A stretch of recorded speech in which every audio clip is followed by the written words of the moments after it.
supple and hydrated. What does that mean? Supple, how do you describe supple? Plumpened, like nice and like smooth. Okay. Full. It's like nice, a nice base to really rub everything on top of, you know? Okay, so the one question, Charli, that I want to ask while I'm putting on your foundation is, obviously going from 0 to 36 million followers in the course of a few months is insane. Congratulations. Thank you. From knowing you behind the scenes, I know that you're a really, really nice person, so it's really awesome to like see that you were the one who experienced that, which is dope. What has that been like? What has it been like to just go from like a normal girl in Connecticut to one of the biggest influencers on the entire planet?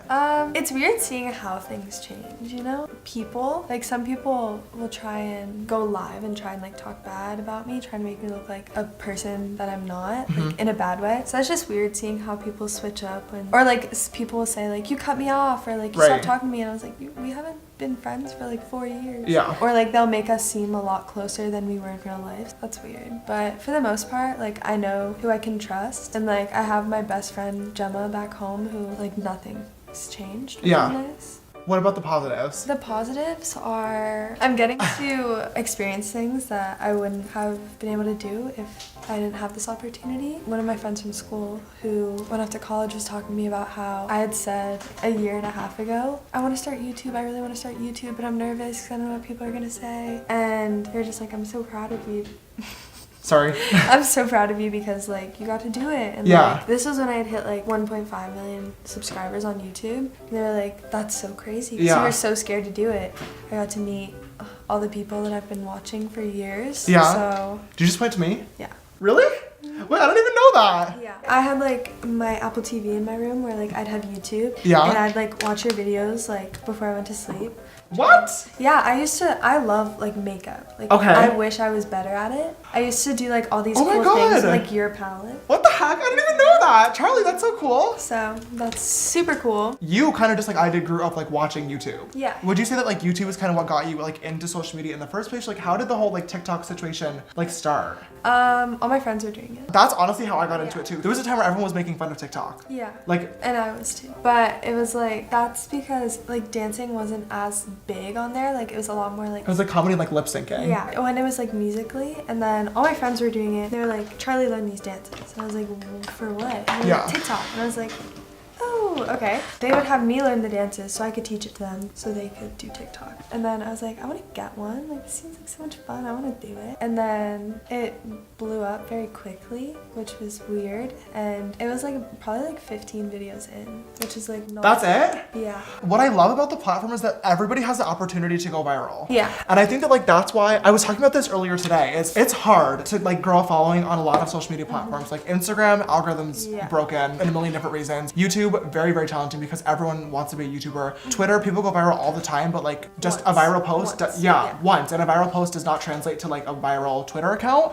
But TikTok, everyone has like an equal opportunity to go viral. And I want to hear your input on this. Because of that, I feel like there's far more people that are on TikTok that are producing really, really good content because in their heads they're like, okay, maybe I'll do this and go viral.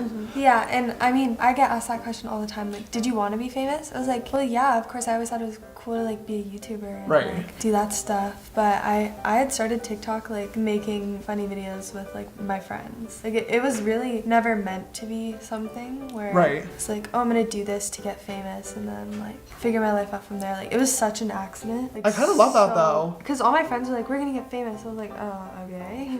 How are you gonna get famous off TikTok? Right, like good luck. Okay, we're just blending in your concealer. This is the most makeup I've ever worn.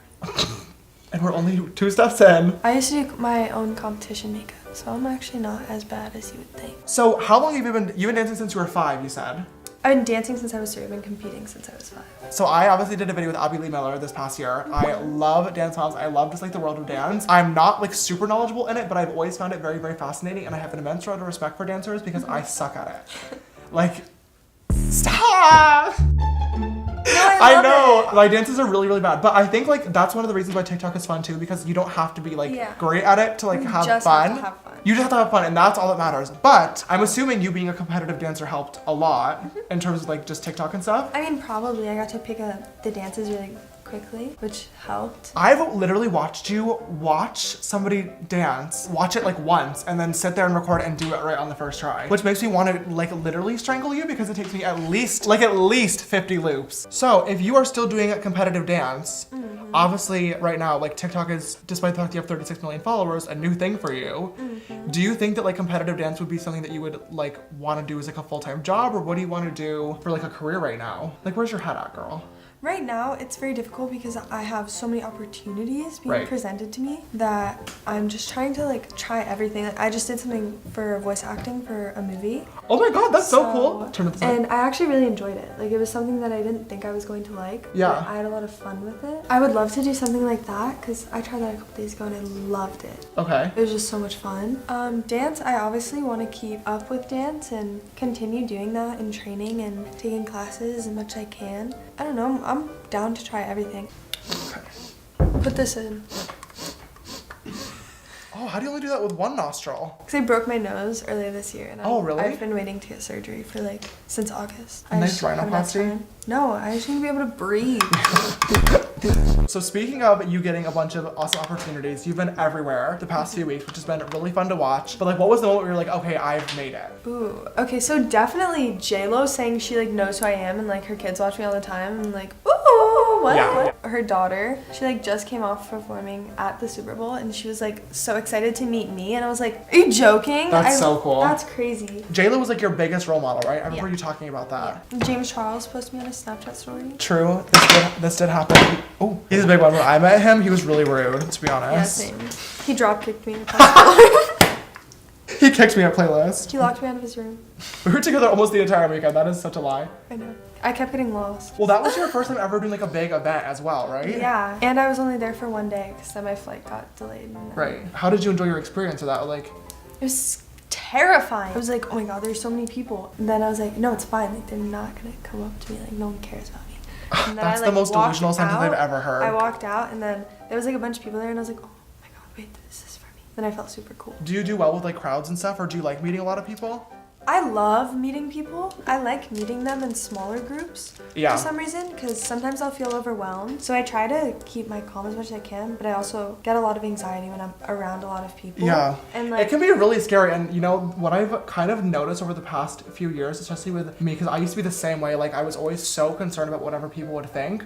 But I feel like fans and just like people, like viewers in general, have gotten way better about respecting that stuff. So there's like a growing crowd of people that are starting to understand like, okay, these like a lot of these influencers have like a huge following, like this is dangerous. Yeah, I mean, there's of course the people like that. It's mostly the parents that are like just straight up rude. Like I had a mom yell at me. I was in the middle of eating dinner and I was with all my friends and she like called me out specifically and I was like with all my friends and I had a really just horrible day and of course no one knows that because I'm not gonna post like me just being upset. There's a lot of stuff going on, right? And my friend's mom was like, hey, we're just going to eat dinner right now, do you think you could just wait just a couple minutes so they can like eat? And she was like, well, she's not gonna die if she doesn't eat right now, is she? Ew! And then I was like, I'm sorry, like I can take it. And she was like, you know what? This is making you look really bad. And I literally just started crying. And she was like, I have a little girl here. And I said, you know what? I'm a little girl and you just made me cry. Good for you. And good for you. Well, I didn't mean to. And I was like, well, you did. You did. And then she was like, unfollow her. And I was like, that was just mean. Because I wasn't even like, I literally said I was going to do it after. And like, it was going to take like 5 minutes. I was so hungry. I hadn't eaten all day. Right, and you have a right to eat. That's the one, like I love meeting people. I will always take pictures with people. The one time where I will always say no is when I'm eating. And I'll always just say. I've had people come in the bathroom with me, like try to walk in the stall with me. And I'm just like, hey, I'm so sorry, like I'm just gonna go to the bathroom first, and like I just need to pee, so like maybe not right now. Or if I'm always like late to meetings, or like sometimes like they want to ask to make TikToks. I'm like, I'm so sorry. I'm late, I literally have to go right now, or my mom's gonna yell at me. I'm really sorry that obviously not everybody can be respectful of you. It's like one of the worst parts about being an influencer. That's the other thing is like people post things and then like everyone comes to like wherever I am. Sometimes that'll like get on my nerves because I was at my cousin's wedding. You told me about this. I can't even believe this actually happened. Yeah, and there was like a group of like 4 girls who got ready and pretended that they were cousins with my cousin. And that is literal psychopath behavior. Like there is no other word to describe it. To him, and he was like, "Hi guys, who are you? Nice to meet you." And he like had no idea who they were. And I was like, "Oh, that's so crazy." Oh my that's God. just like annoying because there's some things where I want my like privacy, and it was like my cousin's wedding with my family. Not the appropriate time at all. So that was like really, really weird. Okay, so aside from obviously privacy problems, what would you say has been the biggest change from your life beforehand to now? Just like the day-to-day stuff. I can't go out looking like trash. Because if there's people there and I look like trash, I'll say it. Yeah. And then it just like makes the picture uncomfortable because I know I look bad, you know I look bad. And it's usually like when I'm getting coffee too, which is my safe spot. Do you feel like pressure to always look good? No. Can I sleep with this on? I wouldn't recommend it, but you can. Do you ever sleep with makeup on? No. Ever? No, never. I've taken like an hour-long nap like in the middle of the day if I'm like in between Are you meetings. kidding me? I've never slept with makeup on. Ever? No. Do you know how bad that is for your skin? Do you know how much energy you need to take your makeup off? Agreed. Are you done with the base? I think so, yeah. I haven't done highlighter yet, but that'll be later on. The James Charles X Morphe palette. What colors do we want to use? You pick. You have full creative control. I know, but I want you to like it. Maybe we should try to match the hoodie. I feel like it'd be like a cute little pastel moment. Yeah. As we start with this, I'm just gonna be dipping into some different colors, matching the hoodie. I still wanna keep talking because I have a lot more questions for you. And I have a little bit more of like a serious question, which you don't have to answer if you don't want to. But I know that you've talked a lot about on like different socials and stuff, and interviews, and also like your private sass story is like my favorite thing in the entire world. I know you're dealing with like a lot and doing a lot right now. Do you feel like you're being pulled in like a million different directions, and how is that like affecting you?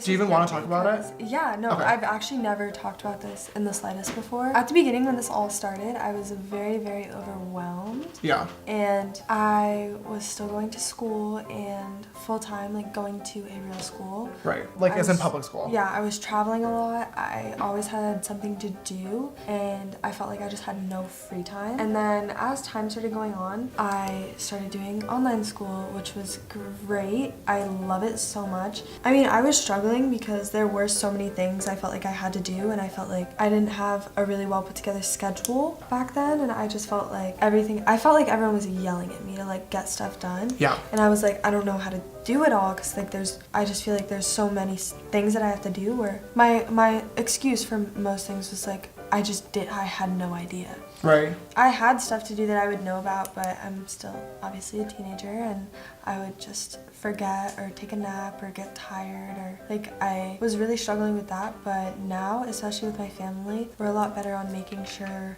like, oh, I have something this day, like let's not overpack. I just was getting so tired where even for a little bit I realized like my videos were not good because I like wasn't having fun. Yeah. And then we took a little bit of a break from everything and stopped so I can focus more on myself. And then now I'm getting back into the meetings and still doing work stuff, but also being able to do all the fun things and like really getting to sit and enjoy them. Everything just like worked out in the best way. I'm really glad to see that you're like handling it better, and I'll admit, like when I first saw your stories, like I was horrified for you, and like I remember I sent you a really like long message and stuff, just like because I went through the same thing. Obviously you grew way faster than I did, and I think just TikTok is just a different platform and environment in general, but like I'm somebody who's like very, very business minded. I love being overworked and stuff, but at times like it was so overwhelming because like if you don't enjoy that, it's obviously like a recipe for disaster. Yeah. And even for me as somebody who did enjoy being overworked, there was days where I would go home and just cry myself to sleep because I was like, I just feel like I'm like so overwhelmed and can't handle all this. My entire life, like especially growing up a competition dancer and like having to have not a lot of free time on my schedule, I've been used to like working hard from the second I wake up to the second I go to bed, making sure I get all of my stuff done. It was just, this was so different than anything I've ever done before. On a more positive note, now that you are managing your time better, what do you like to do for fun aside from making TikToks and dancing? Well, I always really enjoyed painting. I really enjoyed painting. I was like, Mom, can you get me like some canvases and paint? And so I started painting and I had a lot of fun with it. I wasn't that good, but it was just something to do when I was like just doing nothing. Right. I got into doing makeup because I was really into art in the first place. So like I don't get to do it that much anymore either, but I love a good Procreate moment. Now it is time for lashes. Now we're having a little bit of a dilemma because I really wanted to do like a natural lash on Charli, and after checking the collection we realized that we don't have one. So that's really good. I'm clearly a really good beauty guru, but like I said, obviously I'm a dancer, so this is just like a side job. Yeah. So honestly, as the makeup artist, you should have been prepared. Yeah, I know. So that's really bad. I'll be leaving you a bad review, but Yelp me. Don't close, but just look down. Yep. That looks good. Do you like? Gorgeous. Fire. Yay! Okay, the eyes are done. I love how they turned out. Just a cute little pastel moment. Matching the hoodie, available soon at sisters-apparel.com. Now it is time to go on to highlighter. One of my favorite parts about your face is your freckles that you have naturally. We covered that up with some foundation, so I'm going to go ahead and draw yours back on. Cool. I'm gonna use a brow powder and start making a few little dots here and there to add them back on. Period. Cute. It looks just like normal me. Yay! Okay. Wow! Oh, I wish. You wish what? That literally is your face right now. I feel cool. Okay, so we're pretty much almost done, and last but not least, we're going to have the lips. Yeah. I hate. Okay, now last but not least, let's do a cute little gloss, I think. All right, Miss Charli D'Amelio, I think that is this makeup look all complete. I love it. Yay!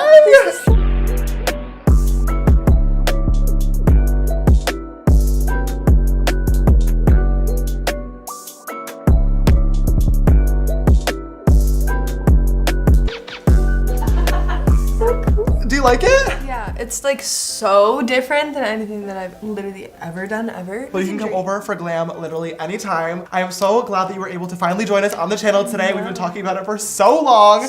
I had so much fun getting to glam you, and I also had so much fun getting to know you, and I really hope that you guys enjoyed as well. If you did, please don't forget to give it a big thumbs up down below and share your love and support. It really does help us out so much.